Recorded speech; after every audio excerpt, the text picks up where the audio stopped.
years ago, a professor of mine told me that the person I'm working with is always the person that I should be treating as working harder than I am. That I should be kind of orienting myself towards that. And that's the attitude I took with AOAP. AOAP, the Asia University America program, entails Japanese students from the Tokyo Asia University, there's Asia universities in several areas, to learn English at Western Washington University in order to pass the TOEIC test, which is the test of English for international communication. And this leads, if they pass this test, it leads to a higher ability. I don't know if that's a word, but I'm going to go with it. Anyway, as for the director of the program, at least at Western, is Dr. Dean Hagen. And the purpose he served for us is he really just helped us get started. He helped us with orientations, that kind of thing.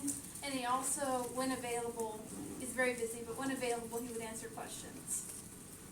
And his subordinate, Chris Moore, the curriculum coordinator, would provide packets of tutoring material that we would go through each week and also answer questions, because he was very busy but freer than Dean, so yeah.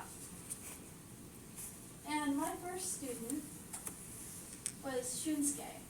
That's how you pronounce it, I think.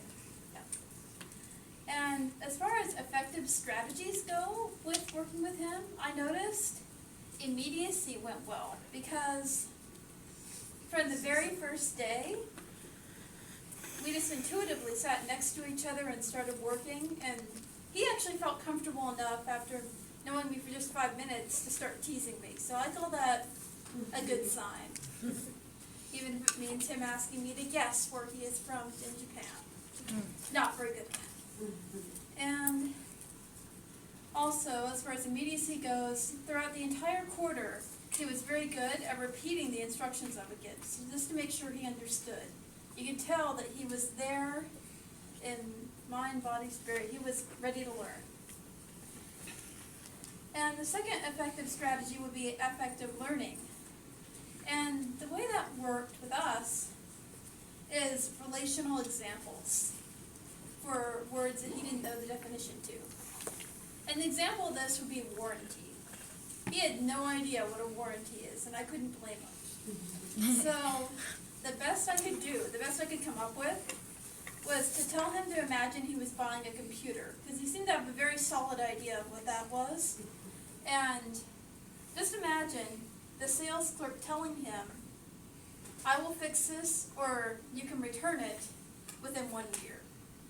That made him understand what a warranty is, and he hasn't asked about it since. So I call that good. And as for strategies to improve upon, one would be adjusting sensory distractions. Now, one of these no one can help, and I contributed to. And that is the fact that we are mostly crushed into one room and it gets loud. It's the truth. And I do it myself. I'm not blaming anyone. And the fact is that is distracting, probably not just to my student, and probably not just to one tutor. And during the more distracting times, I probably should have found another place to tutor, but I didn't, and I should have.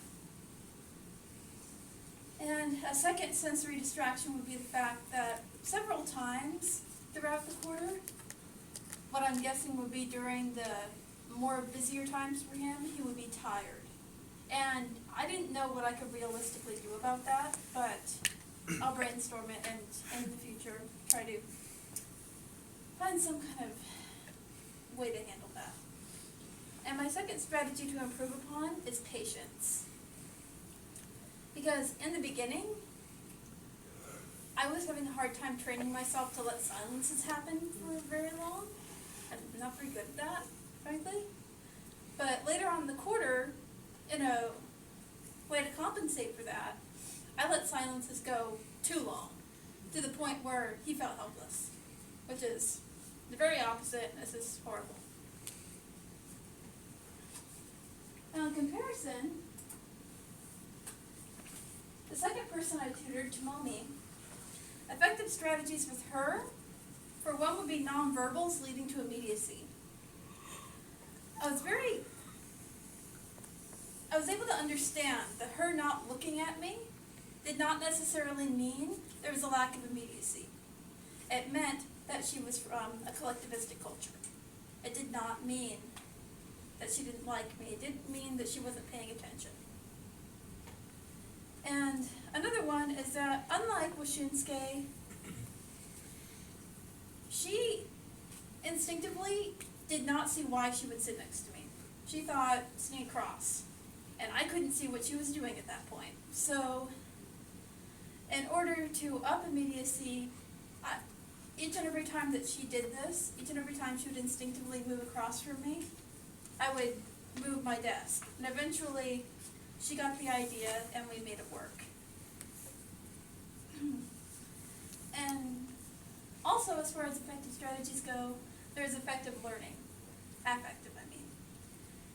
And the main way in which this happened is I made it a point to demonstrate definitions as much as I could.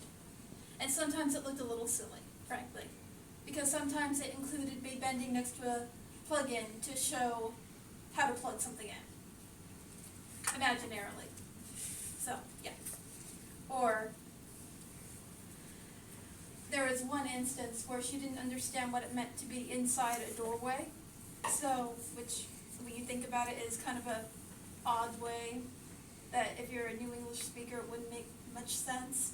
So I actually went inside a doorway and mimed my way through it to show what it meant to be inside a doorway. And as far as strategies to improve on, one would be cultural awareness. Because even though I understood that immediacy didn't necessarily equal her looking at me, she did really well on so many things that I treated her like she was from an individualistic culture where it was okay to keep complimenting someone. And it wasn't to her, and she was really embarrassed, and I felt bad about that. Unfortunately, I can't really stop myself from that because she makes me excited because she does so well. But it, you know. And as a second one, there's humor. As with a lot of AOAP tutors, I've experienced the fact that humor does not necessarily go as intended. And there isn't a lot that you can do about that, frankly. But my student has a habit of laughing at me when I mess up, which happens, it's about twice an hour on average, which she likes, but I just feel kind of awkward because, oh well. Anyway, I would like to, in the future, be able to have a humorous interpersonal relationship and figure that out somehow. I'm moving on to overall impression of teaching plus my teaching philosophy because it actually coincided. For one, I learned that effective experiential teaching is possible even across cultural barriers. I wasn't sure that that was going to be achievable, but I realized that it is through demonstrations and through doing everything I can to make it relatable situations. And secondly, I noticed that it's necessary to have structure, such as keeping Shinsuke going, because he was on a packet for several weeks, which is kind of odd given the other tutors that were happening, and he wanted to skip things in the packet. And I realized that if he's having a hard time with this, it's because he really needs to learn it. It's because he really needs to go through this packet. And unfortunately, I had to be a little authoritative, and that added the structure.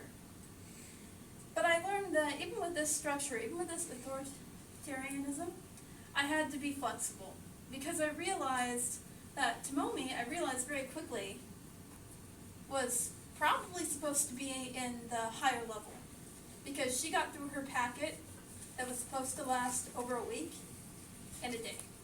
And I had to find another packet for her, and she actually had to move on a level that way. And so,